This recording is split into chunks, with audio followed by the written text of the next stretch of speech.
زین اور علی کو تعلیم حاصل کرنے میں کوئی دلچسپی نہ تھی۔ امتحانوں کے دن ان کے لیے کسی ڈراؤنے خواب سے کم نہ ہوتے تھے۔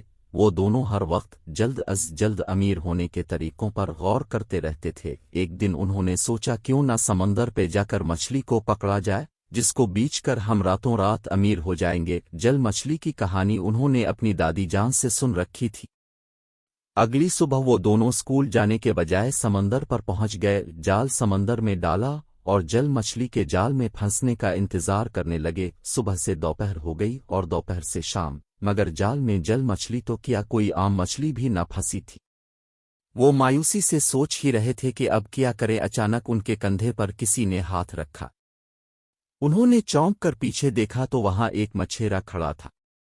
مچھیرے نے ان سے پوچھا کہ وہ دونوں اکیلے سمندر پر کیا کر رہے ہیں، تمہارے ساتھ کوئی بڑا نہیں ہے؟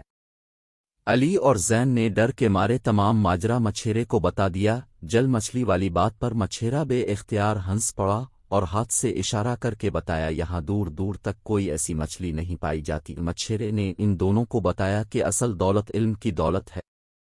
اگر تم علم حاصل کرو گے تو کچھ ہی عرصے بعد وہ سب حاصل کر لو گے جو تم پانا چاہتے ہو۔ غلط راستے انسان کو برائی کی طرف لے جاتے ہیں جو دنیا اور آخرت دونوں میں تباہی کا سبب بنتے ہیں۔ بڑا آدمی وہ ہے جس کے پاس علم کی دولت ہے، لہٰذا تم دونوں گھر جاؤ اور دل لگا کر پڑھائی کرو۔ مچھیرے کی باتیں ان دونوں کی سمجھ میں آ گئیں اور وہ ایک نئے عزم کے ساتھ اپنے گھر چل دیے۔